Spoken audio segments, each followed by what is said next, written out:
And thank you very much for joining us. I am Yori Folari. It's about time. We are now going to be looking at, you remember that Obasanjo meeting in Abeokuta, the Obasanjo Presidential Library, where he had been visited by, I think, President of ICANN in Nigeria, Ismail Zakari. But it was actually also about a delegation of bodies called Nigeria Youth Professionals Forum on the one hand, and another one called New Nigeria 2019. And, you know, by now it's old news because it was, you know, Monday before the last that this happened. And so the president has been critical, let's put it that way, has been critical of the Buhari administration. And this is the third time in a row. In fact, some people call it attacks, but everybody has the right to freedom of speech, and the president is using, the former president is using his. But there have been comments here and there about what exactly does former President Obasanjo want? Well, why don't we just look at his message? It shows what he wants in the message, and I think the president seems to be thinking, the former president seems to be thinking that, look, it's with the youths. Everything is with the youths. The youth should stand up and be counted. He's saying things like impunity and other forms of ungodliness will not get us very, very far. And then also, we don't search ourselves. So pretty strong words from President Obasanjo. And he should know, he's been there, done that twice, military head of state, and then, you know, a democratically elected president. But the kind of things, we never saw much of this when he was president, and I don't know that that is necessarily to be held against him. But now he's very, very free with his advice. So let's look at it and hear what your perspectives are on President Obasanjo, his frequent interventions, shall we say, and advice, shall we say, to the Buhari administration. My guests this morning, first of all, bringing up the youth. Both of them are youthful because neither of them is 65 years old yet. But gentlemen, thank you very, very much for coming. Jermaine Ayotunde Sanwo-Olu, CEO, Diaspora and Diaspora Foundation, Diaspora PR and Diaspora Foundation, and youth development advocate. So there's a sense in which you'll be paying particular attention to what former President OBJ was saying. And Mr. Evans Ufeli, who is a lawyer and political affairs analyst. Thank you very much for coming on. Thank you. Well, in this particular case, it's like you're an elder, you know, in this particular set. That's debatable. but Jermaine, you've probably followed that news item. And first of all, give me your impressions about the frequent interventions, because President Obasanjo, even if he doesn't tell you, others would tell you that he's a patriot and he loves Nigeria, and he wants nothing but for Nigeria to succeed. And so he can't be quiet when, according to him, things are not going right. Now, what's your perspective on President Obasanjo's message? Well, he has the right and the freedom to express his own views. And I believe many of those things that he said were in the minds of many Nigerians out there. But being someone who's an elder statesman, a former military president, and also democratic elected president too, that gives it a bit of clout, a bit of amplification to the message. But I always tell people, take away, don't look so much at the message, but look at the message, what he's talking about. And what he's really spoken about the youth having a role to play, it's essential for national development, because I believe 65% of our population are young people, and we have that voting power, and we also have a voice to demand for change. But more importantly, he also talked about the competence of this government. You know, the present administration, even the president himself, came on that mantra, you know, that he's a man of character, integrity, and all that, to fight corruption. But to fight corruption and all that vices in the society, and even to develop a nation, you need more than character. You need to be competent. You need to be consistent in what you are doing, and you need to find creative ways of delivering change to the people. So they talk about David, one of the revolutionary leaders in the Bible in Israel. Then what he was that he led Israel with integrity of heart and also skill in his hands. So what is the skill that is this administration actually putting into implementation for national development and transformation? Okay. And I believe that's what the key of his message is, that is the Buhari administration actually delivering on what it promised its people? And that's why I believe he's echoing that message, rehashing it, and re-amplifying it so that people can actually step up or step aside for people to take over that will do that. Okay, all right then. Okay, Evans, how do you see this matter? President Obasanjo was there. In fact, there are those, perhaps uncharitably, saying that part of the problems the Obasanjo regime, administration caused is what is being solved here. And is not even letting them rest, continuing to butt in, which nobody did when he was in charge. They gave him the respect. Now, this might be critical thoughts, but what do you think?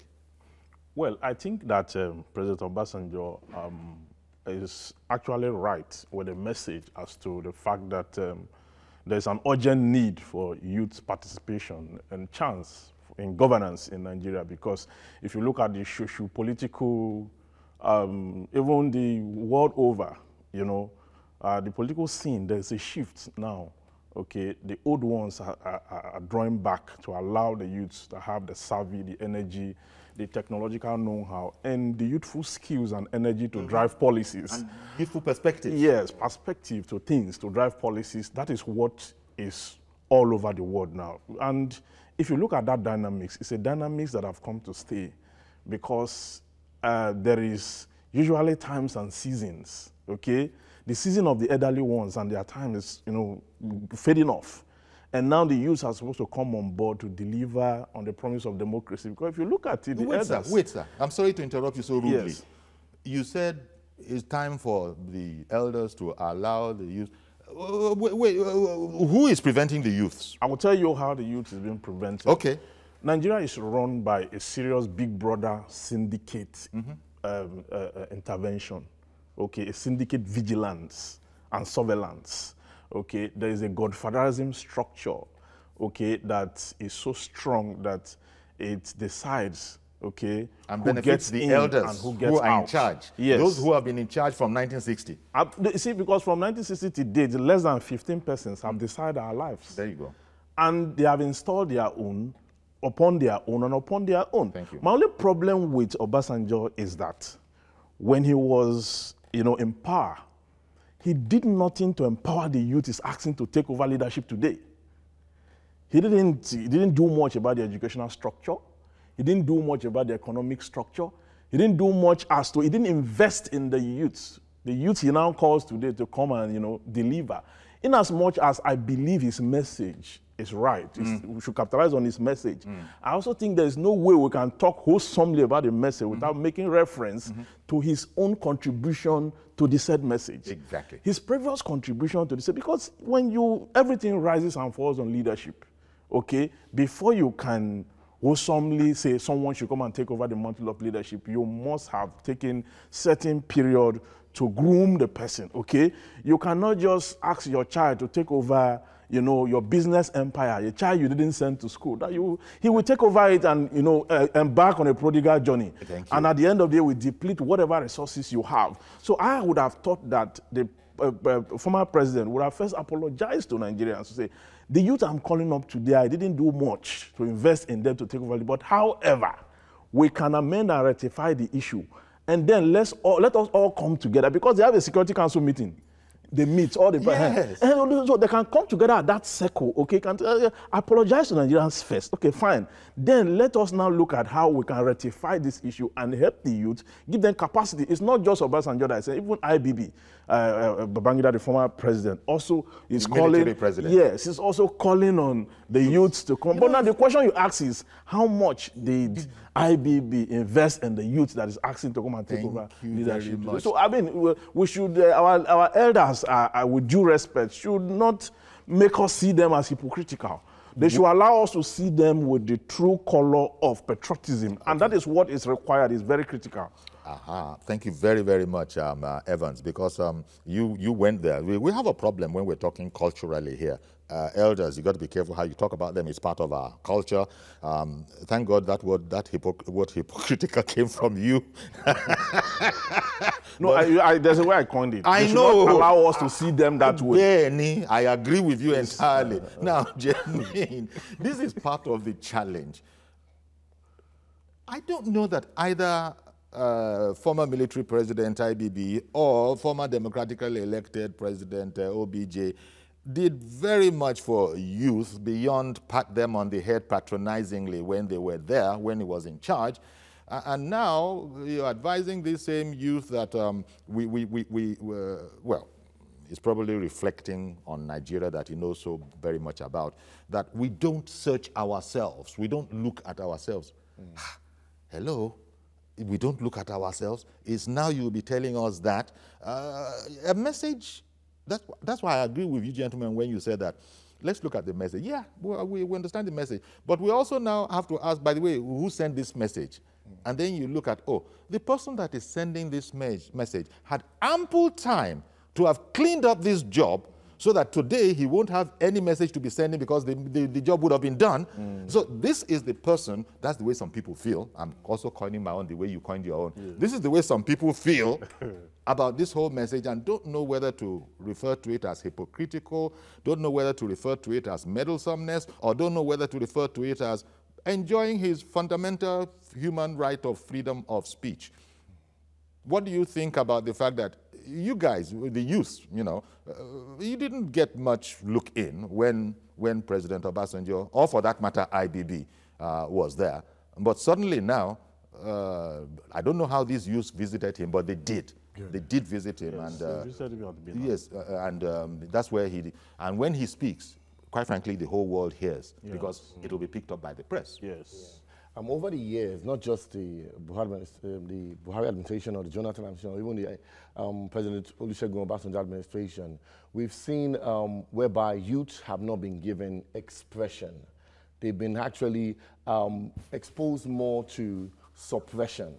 That's what we've been seeing. And it all stems from the colonial era to the military era, trying to, you know, the youth are the energy of the nation, the strength of the nation. If you let them express themselves, they may actually do certain things.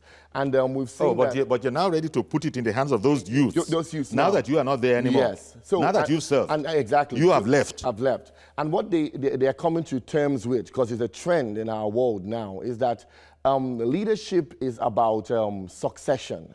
The success of a leader is dependent upon the success of those that come after him.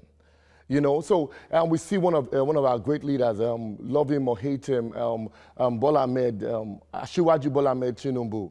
We've seen the exampleship and leadership when it comes to succession planning in that, and we can see how Lagos is benefiting from that. And that's why I like to say that he possesses one leadership quality. When you say Asiwaju, that means someone that gets there before everybody else. But he's also, in my own words, I see Iwaju. That means that I can see the future. I can see who... This England interpretation you are bringing to a Yoruba word. Yes. Asiwaju is simply a leader. A leader, exactly. And leaders see before others and they see ahead of others. And that's what I'm saying by Asiwaju. And this is one thing that they, when they were leaders, the president, when he was President Olusegun Obasanjo and other leaders, that they should look at the future and see that who are the next generation of leaders that will be taking this mantleship and going to run with the vision I've casted for the nation. Dubai, other great nations, they have a 20-year, 25-year plan. And they've almost constitutionalized the vision for the nation. What is the vision of Nigeria that people can follow, that the youth energetically and passionately can follow and say, this is the new Nigeria that we want to see being built in our own lifetime. There must be succession planning. And when I say succession planning, I don't just mean about planning for one successor. You need to find successors that would all follow, that you would pour out yourself in. I remember a while ago, was it the governor of Kaduna, and maybe even former President Olusegun Obasanjo, that said, you know what, that youths have to take that power. But you know, great leaders don't wait for people to take power. They give power away. They give power to people who can actually develop. And then the other people say that power doesn't want to move, but you got to take it by force. So, by the time you turn to the Word of God, the Word of God says you take it by force. These people are not going to give it to you. Yes, it says since the time of John the Baptist. But after John the Baptist, new definition came, which was Jesus Christ. And what Jesus Christ did, he said that all power I've given unto you. Okay. Go into. He gave 12 people. Give people options on who they should choose. Pour yourself out into people. Develop new leaders that can create a new generation. I've been having a leadership. That's what should be done. That's what should be done in our One moment, nation. please, because I got to your brother in the UK, Olalekan. Good morning, Mr. Olalekan. Yeah, good morning, Uncle Yori. Good morning, sir. Time, I've been trying to get in touch with this program. Okay. Love a program like this. Okay, you know, good. We start this program together. Well, thank God I get to today. Hey, good. I'm so happy you got in. Thank you for calling. So, Obasanjo himself have condemned youth in his one of the speech before. So I see no reason why it come out now because of politics that saying give chance to the youth. Like one of your colleagues said, mentioned Asiwaju. Asiwaju is a visionary leader that knows, see the leader who can lead before. But when Obasanjo was about to lead, he does not give the right person there to lead the country. You know, he gives us here and there. And apart from that, even we see some youth, like Kogi, Yaya Bello is youth, Dino Melayu is youth. We see the word they are playing out. So what youth are they talking about? I'm a youth myself because I'm 42 years of age. But it's not about campaigning about the youth. Let our government do what is the right thing. okay. Fix our education, provide us infrastructure. We youth will come out and fight. It's not about not talking about the youth. They are just making it a politics. No. It's not working that way. All you right. know, no All right country in the world will say, okay, someone 25 years old should come and be a president, like what they are doing now in Nigeria because of the politics. To me, if Buhari do the right things, obviously, you're going to vote for him. Thank you. Thank you very much for calling in. This point goes back to, I think you mentioned it earlier. You see, you can't just be wishing for the youth to take over. If you want a president, I'm guessing now, if you want to have a 38-year-old Nigerian president, then you would have provided the whole enabling environment, the education. You would have paid particular attention to education, yes, so that there will be a whole pool of knowledgeable youths. But you see, here I'm going to say something controversial. I don't know if the elders are particularly comfortable with the idea of being, quote unquote, supplanted by the youth. For the youth to come in with their newfangled idea, new age technology, new idea, new thinking, that doesn't work in favor of the people who have been in charge forever. Yeah, but they have no choice right now because the world has moved, has long shifted. We have moved from the industrial age to the information age, and the youth are the harbingers of the information age. And being the harbingers of the information age, the youth will decide the structure, the socio-economic and cosmic structure of things. But I want to also place this on the heart of the youth, because in Nigeria, we think that once we get a youth president, then we have succeeded. Not much youth are vying for Houses of Assembly and National Assembly position, or the other for chairmans or local government. Yeah, but we are just looking for a youth that will become president. No, it's not going to work. And when a youth becomes a president, and you now have a National Assembly that is of the old generation, they are still going to stifle the present structures of governance. I'm going to return to you so you can continue, because Shola has called in again from the UK. The UK, good morning, Shola. Yeah, good morning. Yori? Yori. Yes, thank you for calling in. Oh, thank you. Go ahead, please. Oh, yes. What I wanted to say is that I really support what the gentleman in glasses said about Obasanjo. Okay, that's Mr. Ofeli. These are past leaders, or what did they do when they were in power? They did nothing. You see, if not for their own hidden agenda or secret agenda that they have now, and they want to use the youth as a tool to come back or to do something. You see, behind all these things that they are saying, there's something behind it. It's not that they really have Nigerian interest.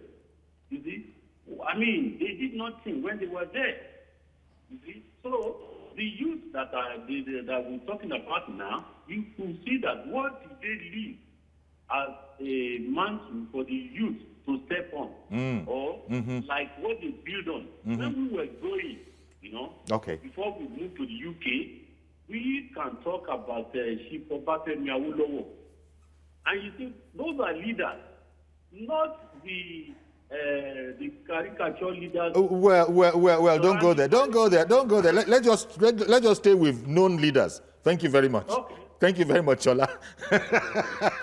Now, you see, I wanted to come back to you, because what has been done to enable a whole it's a whole enabling environment. You've pointed out, very succinctly that how can you have a youthful president and you don't have youthful state houses of assembly, youthful, national assembly? Yes, it's not that there won't be elders here and there. Yeah, there will be, but this is a call on the youth to also even understand the structure of what they are vying for. Yes. That in as much as we are trying to promote a youthful person at the center. Yes. We must promote, parallelly, youthful people at the different structure, because we have come of age. This is the time. Is it like Chinua Achebe will say in Arrow of God that if the lizard of the homestead should neglect to do the things of which his kind is known, it will be mistaken for the lizard of the farmland. So if we are not careful, we will miss it. You understand? So we need to even understand the structure proper, so that we know that while we are planting the new age, while we are bringing the innovation and the new wave of technological leadership that is savvy and abstract, we must get it all round. Yes. Okay? Then we have the elders. We are not discarding the elders. No. The elders have the experience. We need The elders elders. have, there's a proverb in Africa that says that what an elder sit down to see when a child, even though that has been overshadowed by certain level of, because, the world has really, really suppressed that adage, because we now have youths who have a connection to higher ways of information and all that. So, but we must get it right, that the youth must understand that it's not all about getting someone at the center as a president, then because that's not going to work. Solved. And by the way, you hear when the regular kind of people who go into politics now, when they sit down where you guys are sitting down now and tell us about what it takes to win elective office. You, for instance, Jermaine, you might be interested in political office. So it means you've probably kept about 2 or 3 billion naira somewhere because we have been told that this is what it takes. Now, it's not unique to Nigeria. I don't know how many youths are controlling how many purses in our polity here. Not a lot of youths are controlling a lot of purses. But you know what? Oh, sorry. But okay, this is not UK. I'll come straight back to you. Okay. It's Mr. Lawrence. Lawrence in Ogun State, Magodo, I believe. Good morning, Lawrence. Good morning, Magboro. Good morning. Good morning, sir. Mr. Ayoya, how are you? Very well, thank you. Yeah, we enjoy your program with your guest. Okay, very kind of you. So what do you think about Obasanjo's, teaching the youths? Well, we have listened to his message. He's a messenger, because by the way, he's not even qualified to pass that message. Because during his 8 years in government, we know the way he ran the country. He has never invested in the youth. That's number one. Number two, if we don't change the structure of Nigeria, if a youth is a president, we go nowhere. The structure we are on presently cannot deliver service to Nigeria. You cannot be in Abuja and run a security to the entire nation. Many things should be decentralized, have a proper structure, proper federal system, not this unitary system we are running as a federal. So I don't think youth is the problem of Nigeria for now. When we invest in the youth must participate in politics. And there's another angle we are not paying attention to. There's ongoing registration now. If you go to all the registration points, you see about 2,000 people killed with only one capturing machine. Nobody is talking about that. Everybody is just talking about the youth should take over. That's my contribution. Okay. Thank you very much. We're returning to you. Thank you. The gargantuan hills that are before youth in Nigeria. It's quite interesting. I run the Diaspora Foundation, and I came back to Nigeria over these past 2 weeks, and I've been running leadership development programs for young people, for women empowerment. I was in Ogun State yesterday. I was in 2 days ago, I was in Abuja on Tuesday, and I went to Yabatek where I trained over 150. In total, we close up to 250 people in total. And whenever I start a session, I always ask them, what is the greatest problem of Nigeria? And they all say leadership. And I asked them the second question, how many of you here have invested in yourselves for a leadership development training? Now, many people have gone to university to learn technical skills, theoretical skills. But when it comes to leadership skills, many of us do not even possess those skills. Because it's even an art and a science to be able to lead people onto inspire and influence people onto the attainment of a predefined goal successfully. That's leadership. And by the way, the current elders that are in charge, they have these skills? Well, some of them, they possess it in different measures. Okay. And as there's an IQ, you also possess a leadership quotient. Okay. When you look at things of character, things of competence, things of charisma, how you communicate clearly, not just your body language too, but are you convincing, are you empathic? All those things have to play when a leader, you're looking at leadership qualities of a person. And this is very important, that leadership is not developed in a day, but it's developed daily. You look at these people in the House of Reps, those people even the president now, it took him 11 years to get to a position of power. You look at people like Dino Melaye, Rochester Korecha governor, you see what they do is that they've been investing since they were in secondary school, university, they've been developing their leadership pedigree. Head boy, student union activists, they're developing themselves, and eventually, we're not surprised they're leaders. So the thing about the youths of today, the youths of today, is that what are we investing today to be able to reap a reward tomorrow? When it comes, not monetary reward, but a reward as an opportunity to serve the people. Because you have to prepare for the new Nigeria. You have to be a new Nigerian, have a new orientation, and you possess prerequisite skills. This was a free leadership program that I'm doing, and I'm going to go around the world, around the world and also around Nigeria, because people need to learn how to lead. Okay. Because if you don't know how to lead, you don't know how to, you can tell people what to do, but if you can't show them how to do it,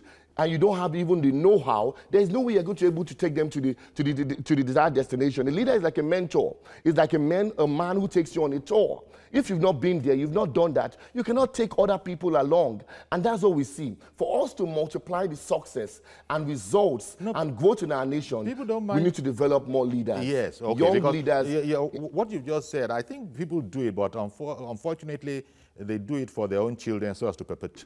And you don't have even the know-how, there's no way you're going to be able to take them to the desired destination. A leader is like a mentor. It's like a man who takes you on a tour. If you've not been there, you've not done that, you cannot take other people along. And that's what we see. For us to multiply the success and results and growth in our nation, we need to develop more leaders. Yes, okay. Young leaders. Yeah, what you've just said, I think people do it, but unfortunately, they do it for their own children so as to perpetuate the whole situation. If I can just find a way to bring my own child, my own blood child into this thing, so it can continue the cycle. Exactly. But leadership is about selflessness. Exactly. Not just about you, but about the benefit of the whole nation. Let me go on a quick break so we can continue this interesting conversation when we come back. And of course, we'll keep on including your calls. Stay with us, please.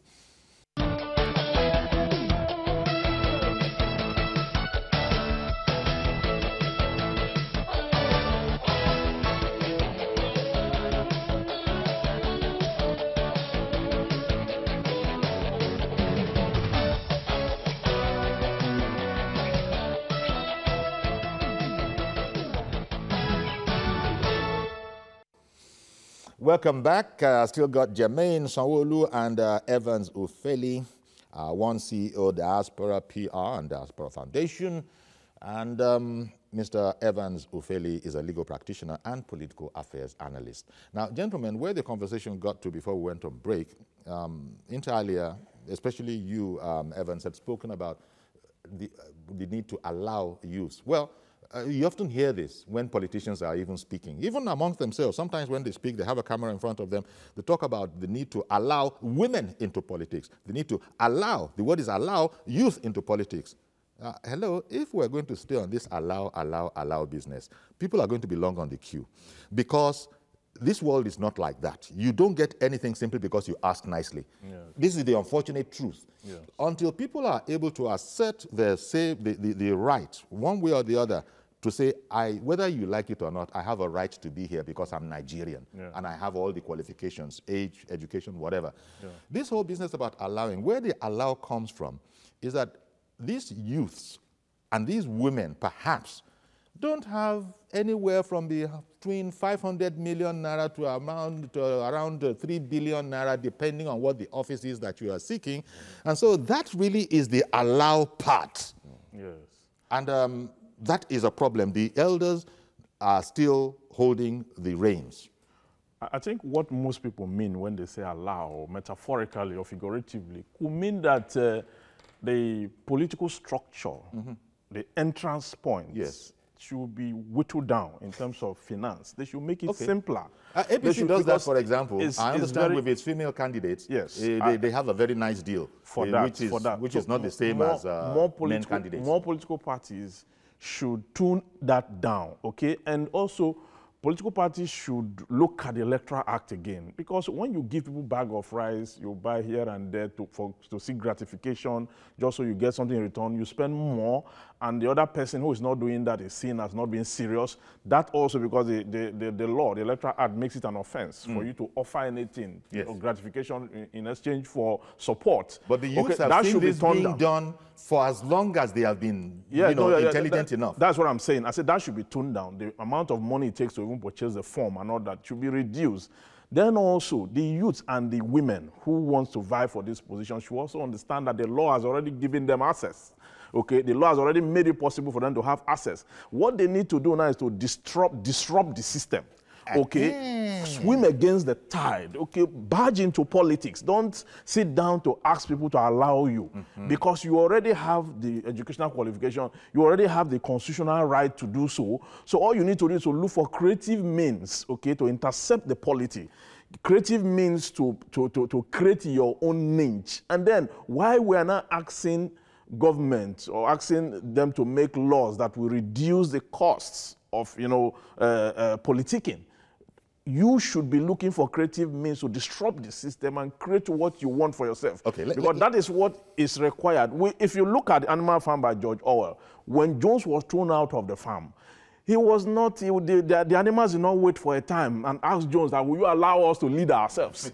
They just came together, had a meeting with Old Major, all the pigs were there, the horses were there. You remember your literature well. I mean, they came together and decided that this is what we are going to do. Tonight, we are going to throw Jones out of the farm, and we'll write our rules. They did that, wrote their constitution, even though at some point they became... But you're not advocating revolution, though. No, that's not what I'm saying. I know. Yeah, it's figurative. Yes, it's figurative. I'm using an allegory, okay? Of course. To depict the situation. Although people have said that for there to be any change, there has to be an ethical or a moral revolution in this country. After all, in the private sector, merit reigns. Yes. You're going to become the CEO of your organization if you are competent. Yes. That doesn't necessarily follow in the political field. It doesn't necessarily follow. And that's a problem right there. Yes. Ishaq in Jos. Thank you for holding on, Ishaq. Good morning, Mr. Henry. Good morning, sir. Good morning to your guest. Yes. Good morning. I'm Ishaq from Jos. Okay. Please go ahead. You kept me on hold for over 5 minutes. Oh, I'm so sorry about that. It's all right. I think it's a good call. It's good that youth are being called or formed by this old leaders who were youth when they first came to land. Okay? From this country, they were youth. Some of them were in their mid-20s, early 30s, and so a lot of them were less than 40 when they become leaders. But it's not enough for them to call for this. They out of the skills they acquire and sponsor issues. How many youth are they empowered? How many youth are they encouraged? When they were youth, they gave actually quality education, free and quality education. Many of them will not be what they are today if they will know, if they did not benefit free education. I can imagine what I'm paying for my children's school fees. Now, parents struggle to send their kids to school. And this only they are calling for youth participation. I think our youth to see this as also a challenge. Also, we should see as a challenge as youth, not just any other youth, who have vision here.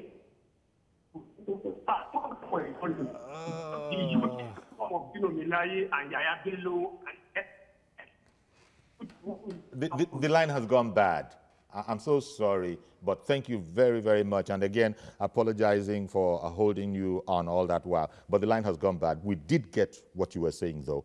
I just want us to remember that former President Obasanjo, it's all right for him to be calling for, participation of the youth. Now, I just remembered as we were having this conversation that all the founding fathers started out when they were youths.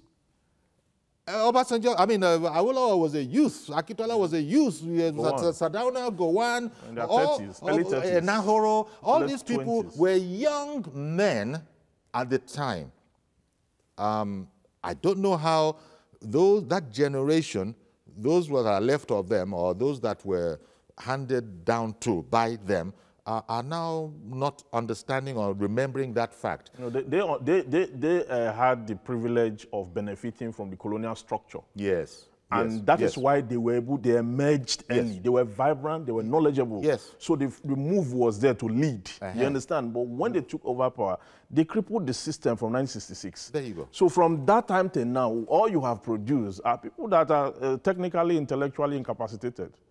Well, one of the, in the national anthem says, help our youth the truth to know. Because you know, when you know the truth, you'll be free, you'll be liberated to express yourself and be all you can be. It's important that the youth of today know what they are going to do, even though when they are in office. We spoke about all those men, great men, our founding fathers who have done great things. They knew the truth, and most especially, they did something with it. Now, leadership is about influence. It's about influence. And what the young people of our generation, like myself, have to find a way of doing is that we should not just start seeking political position. You see, when you're influencing your community, you are influencing your locality, you are influencing one person, one life at a time. By serving that community. By serving that community, politicians, they will find you irresistible. Many of us are just looking for appointments, even though we're from diaspora. We are going there, capping, and please help me out. But once I am serving, I am helping people out. The people know who I am.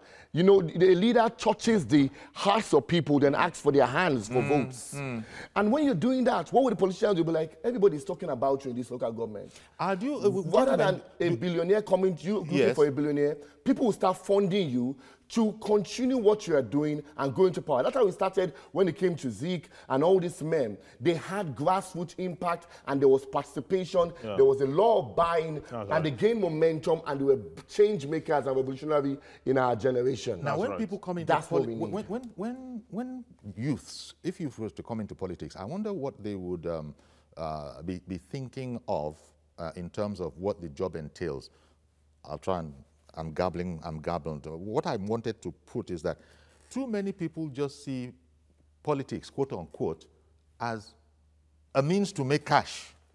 Yeah. Not about service. It's a matter of, if you haven't got a job going, if you're lucky to get some sort of an appointment, that's it. Yeah. The things that matter to certain people, you'll now get a car, you'll now get a house of your own, and quite frankly, anything else that comes is a bonus. Maybe I'll get a business out of it. But that's the primary motivation for going into politics. It's not about improving the lives of our society and all of that. Now, that is a theory. That's a speculation. I'm going to come back to your comments on that because someone is on the line. Who's on the line? Femi Insulere. Good morning, sir.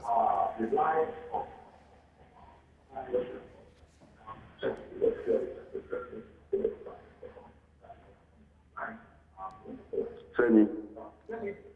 Yeah. Good morning to all of you.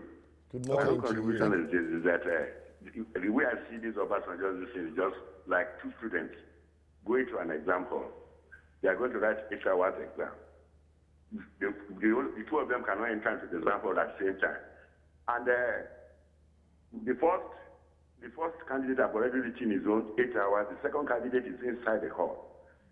3 hours. Then the first candidate is now calling the vigilator. Let that man bring him out. It's a failure. It's a failure. Is it possible? Is the student going to mark the exam? He's saying it's don't paper. We Nigerians are the people who will mark their exam. Buhari is there. He had already done his own. Buhari is there. We are the people who are going to assess them and say, yes, you have done right, you have done wrong. Like he's in his own, the only road he consulted is the whole Southwest, Ibadan-Ilorin road. As president for 8 years in PDP, as a leader of PDP for another 8 years, making 16 years, 160 kilometers has not been completed for complete 16 years. That is a success. He, started like that, Ekete was a civil servant. They awarded all blood to themselves, which is outright criminality. He was there pampering the distance up to the extent that now Jonathan harvested the whole thing for them. We know what he has done. Let us accept Buhari. Let Buhari finish his script. Nigerians are the people to accept them, not him. We are going to accept them whether he performed well, whether he didn't perform well. Sure. Thank you. Thank you very much for calling in. So, gentlemen, back to the point I made before I had to go to the phone. This whole attitude about politics being seen as a certain salvation. The two ways people very, wryly make the statement that the two most important ways to make money in this country is that go into politics, that's on one hand, or establish a church. Either way, you're going to be cush. Now, very, very wry kind of a sentiment. But you understand where this is coming from. So my worry is that these youths that are coming in, since they've been part of this society, indeed were born into this society, how do they see this whole, are they coming in because we need politicians with ideology? People come on programs like this and complain every day that there is no ideology to our politics. That is what makes it easy, according to them, for an APC man to go into PDP, for a PDP man to go into GMPP. In short, it's just crisscrossing all over the place because there is no defining ideology. Mind you, people in those different parties do not agree with this sentiment. But that's the problem. Are you sure the youths have an ideology or are able to get hold of an ideology to push? Very good. You know, we must change the whole leadership mindset and also matrix in our nation. Leadership, as I said, is about influence. I like to see influence as the inflow of essence. You can't give what you don't have. And what we have seen in our generation so far is that followers will do not just what you say, but what they see you do. The previous generation of leaders that we've had in this nation, as you mentioned, we've seen them to go in there and benefit their own selves. So it's only natural if the young generation coming up are looking for ways to get there too and get money. It's influence. Exactly. So they are saying that, oh, the youths have to rise up. First of all, the elder generation have to lead by example. They have to show that this is how we're going to do it. We are going to change ourselves. We're going to change begins with me themselves and begin to start saying this is how things should be done. Young people follow likewise. Then when the youths come in there, even in your family, that's the way it works. Exactly. Kids see what their parents do and begin to get a sense of right and wrong. And even if what they think of is right, as right, is wrong in the society, they still are imbibing this stealing culture, for example. But let me, I see that you want to come in. Let me bring in Yakub. Yakub, good morning. Yeah, this is very good morning, sir. Thank you for calling in. Good morning to the two youth and gentlemen in the studio. Good morning to you. Good morning. Thank you very much. Chief Jerry, let me begin by saying this. Well, I heard people say that we should messenger and then face the message. I think for me, this is my own personal opinion. I disagree with the people saying that. When a messenger is 40, there is no amount of message the person is trying to pass. It's lack eligibility for me. That's number one. Number two, look at what the last caller said. Chief Yori, this is the person who lost for 8 years as a PDP president. I don't know, maybe have you been able to travel from down to Abeokuta? You will not likely to travel to that road anymore. Then, the person is not coming today to tell us that you should be able to take the power. And then the youth as a person, as you are calling, we need to take the power, we need to take it. We have already missed some. Let me give you a typical example here, Chief Yori. I think you know Abdulmumin Jubri. When the guy raised, he's a youth like the people that in the studio there. When he raised the very typical issue in the National Assembly that these people are corrupt, they study the budget. What they do to the guy, they throw him out of the National Assembly for almost 8 or up to 1 year. Yes. What did he do that time? Nothing. Another thing is that Sheikh Tony, he raised another issue of running part of 30-something million. What did youth do? Nothing. Then we are not saying that youth need to be president. Are you telling me even though the youth got to that presidency, and then you have the old Kaza as a Senate president, as a House of Representative member, are you telling me they will allow the youth to work? Never, they will not do that. Let me give you another example quickly. What is the son of the Bukola Saraki? The Bukola Saraki, who was the father? the former Senate president of this country is the father. They make sure that our education system is going down, and then they send their own children out of the country to go and acquire a very qualitative and good education in order for them to come back and rule Nigeria okay. Okay, we get your point. Thank you very much. Thank you very much. Thank you very much. Thank you very much. Yes. I don't know why you had to go there, but you know. I was going to respond to what you earlier said about the fact that people have always believed over time that the best way to make money in Nigeria is either you go into politics or you go into a church. You know, there is a French philosopher who said that a man will never be free until the entrails of the last king is used to hang the last priest. The last king standing for the politician and the priest standing for religion. Politics and religion rules the world, okay? Now, the structure I'm talking about here is that that is why Jermaine's intervention, leadership intervention, is very critical. The federal government should be sponsoring this if they are really sure they want the youth to take over. Sure. So that is in addition to, so that through his training, enabling education. Yeah, so that through his training, because leadership training is special education. You don't really source it from university. It's special education. It falls on that special. So it's important. Then we drive this in so that we now have ideology. Then when you have ideology, no, we don't need to be calling the youth to come and lead. Because if democracy is a game of number, and you have 65% youth population. Yes. So what are you telling the youth? And these youths, now these youths, you understand, are youths that are consumed with entertainment and sports. If you call a youth now and ask what is national income, he doesn't understand. What is budgeting? He doesn't understand. Well, to be fair, some of them.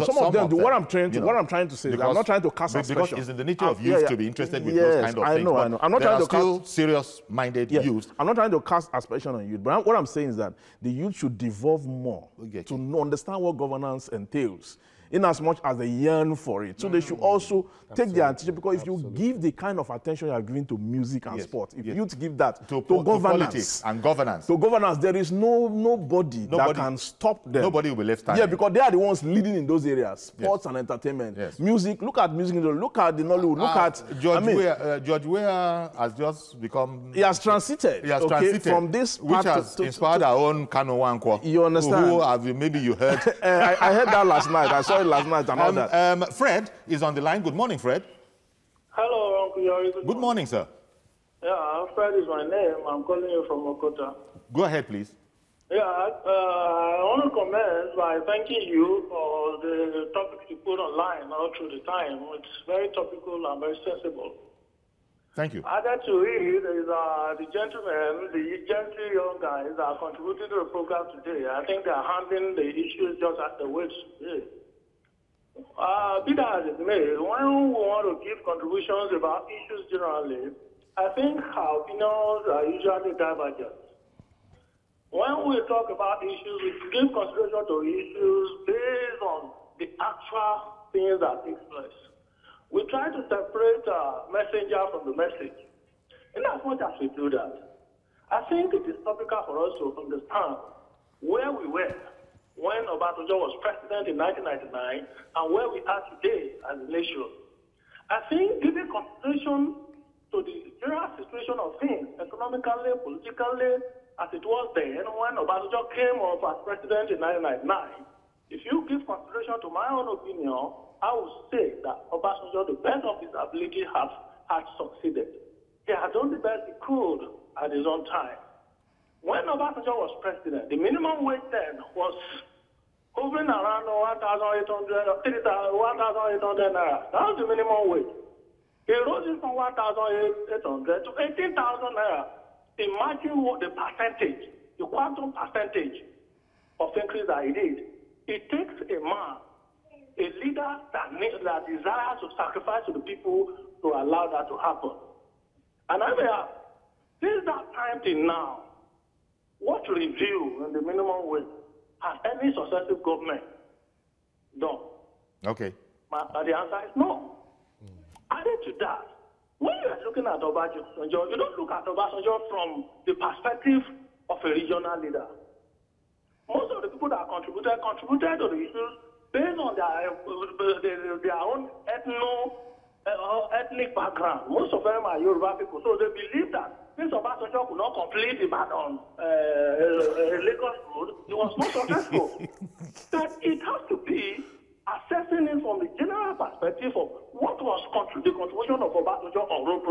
Okay. in Nigeria. He has done so much. Okay, thank you very much for calling in. I appreciate your call. I got to make time for other callers. And interestingly, that is probably why Obasanjo brought up the matter of, he laid the charge of nepotism, you know, at the door of the current administration, and the fact that we just refuse to learn from examining ourselves. Well, I understand. People are saying separate the message and the messenger, even if the messenger is a bit obnoxious to you. Is there stuff in his message? That's on the one hand. Somebody else was, I saw the papers this morning, I didn't get a chance to read it.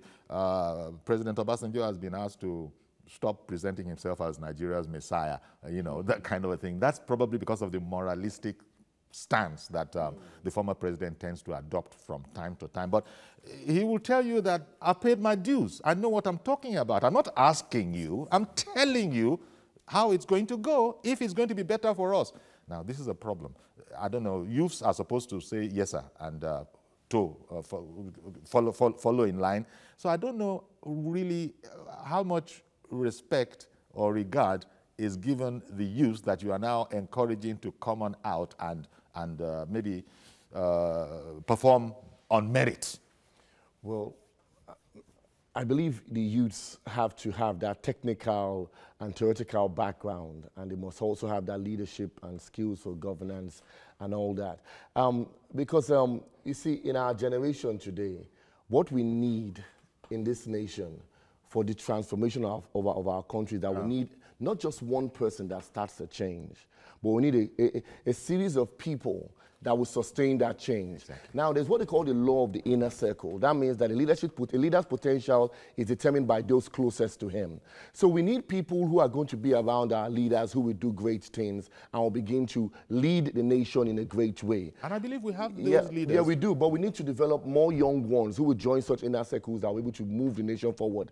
And as I really want to thank you for that commendation about the program. This training that I'm doing, Diaspora Foundation, is absolutely free. Okay. I'll fight for don't promote that. Don't promote it. I'm not promoting, but I'm saying that I'm I was just promoting joking. national development and leadership development for change. And may I also remind the youth and the people of Nigeria that the Constitution in Section 14(1) says that sovereignty belongs to the people. It is hereby accordingly declared that sovereignty belongs to the people, through which government derive a legitimacy. That the security and welfare of the people shall be the primary purpose of government. So we should note that it's our right to lead. It's our right to adopt the principles of good governance and make sure it works in this country. Absolutely. And so, President Obasanjo, separate the message from the messenger and see what you can make of that. Thank you very much, Evans Ofeli and Jermaine Ayotunde Sanwo-Olu. Thank you, gentlemen. Thank you. Thank you very much. Indeed. So that's our program today. Join us tomorrow. No, I make that mistake from time to time. We don't do weekends. So we'll see on Monday, 10:30, God willing, with a fresh edition of the program. I'm Yori Falarin. Bye-bye for now.